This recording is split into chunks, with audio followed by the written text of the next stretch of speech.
I just got back from a trip. I did all the things and ate all the things, and my body is feeling it, as you can probably hear.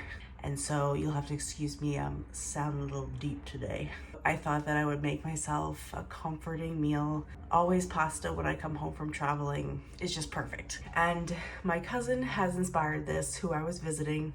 Hi Barb. She got me craving olives, which is weird because I'm really not an olive girl. The body wants what it wants, so I'm gonna give it what it wants. In my mind, I'm feeling like I'm thinking like a pan-fried olive, garlic, artichoke, lemon pasta concoction. There is no recipe for this, as per usual, but I will try my best to make sure I write down all of the ingredients that I'm using in the description. This is just something that, you know, if you like more of something, throw it in. If you don't like garlic, first, you should probably talk to someone about that.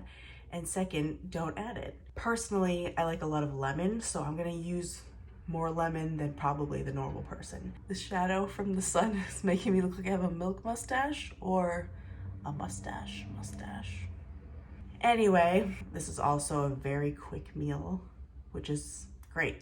So let's get started. Lemon. This is a very large lemon. What I'm gonna do is zest the whole thing, and then I'm gonna slice it up.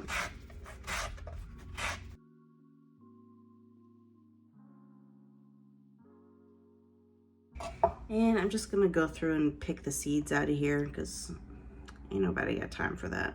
Next I have some garlic, and I'll probably give this a good smash and then give them like a rough chop. That's what I want to do with everything in here. I just want to make them kind of rough.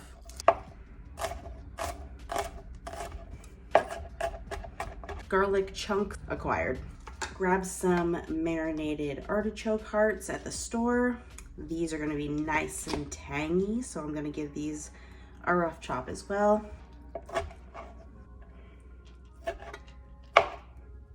And now my olive of choice for this dish is going to be a Castelvetrano. These like really green, pretty olives. They are very buttery and briny, and that's what I'm looking for. Look how pretty they are. Maybe I'll do this one a little less smashed. Yeah, like that. And maybe I'll chop some up pretty roughly to like go with the other stuff, but I kind of want to just tap these apart. And that's it. I've done all my prep, and now we can get over the stove. On the stove here, I've got my pan that I'm going to cook all of my ingredients I just prepped in. In here is just a little bit of extra virgin olive oil, butter for some flavor, ground pepper, some red chili flakes just to give it a little something. Gonna let this start to sizzle, then I'm going to start throwing my stuff in here and making a sauce. Over here I've got a pot of water coming up to a boil, heavily salted water for the pasta. And I just came up with this idea because I feel like I'm gonna need some more texture. Back here in my little frying pan, I'm going to make a panko mixture with panko, probably like some garlic powder, onion powder, salt, pepper, parsley, maybe some Parmesan cheese to sprinkle over the top when I'm done. I feel like that will be good. Let's just get it going. Do you need more light? There you go.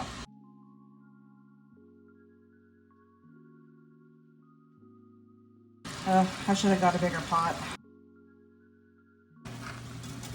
Had to get a bigger pot because that one was not going to hold this and the pasta. Now we're in business. My panko mixture is done. I just threw in the parsley and some lemon zest, and this is going to be really yummy just thrown on top of there. Lots of flavor in here. When you make that, be very careful and keep a close eye on it because those things can burn in a second. Not like I know from personal experience or anything. My pasta's still going, but this is almost where I kind of want it to be. And I do see that it's, you know, it's thickened up a bit.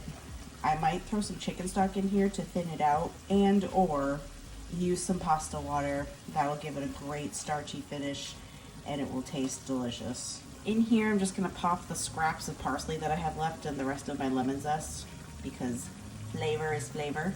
And the little butt ends of my lemon still have a little bit of juice in there, so that's what I'm gonna squeeze into here. Waste nothing. My pasta is almost there, so I'm gonna cook this until like al dente, and then I'm gonna transfer it over here, and we're gonna finish in the pan along with the pasta water, so don't drain your pasta.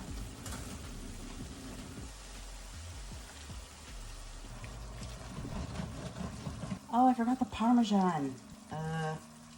Hold 1 minute. There we go. Just a little bit.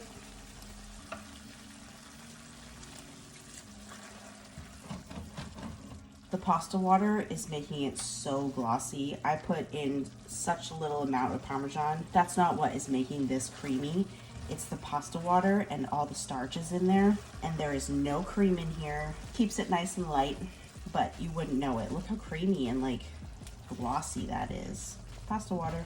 And we're done. Now we can plate. Look at this plate of pasta. It's beautiful. Kind of looks like a mess, but I'm thinking it looks tasty. Oh, I forgot to, hold on. With some crunchies. There you go. And that's comfort in a bowl. Look at how beautiful that is. It smells so good in this house. I can't wait to eat it. I'm gonna mix it all up and get the goods on the fork. Got some olive in there, artichoke, all the lemon. Oh.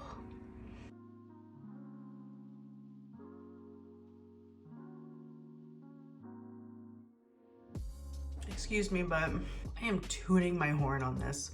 Toot toot. That is insane. It's so bright and briny, which is what I was going for because I am really into like pickly flavors. The olives are so buttery in here, and the artichokes, they're marinated in like a vinegar oil solution, so that just adds to the flavor. The lemon, so much lemon. It's so good. Oh my gosh. And it took no time at all. Like literally just chopped a few things, boiled pasta, and by the time the pasta was done, the sauce was done. So like 10 minutes and you've got this. This would be really good with chicken, but also really good with steak. Or just like this. I am definitely adding this to my rotation because it is so easy and it's so comforting. I hope you try this or a version of it. And the crunch from that topping, oh my God. I have to put my hair up and be alone with this in the other room, so. And I hope you enjoy.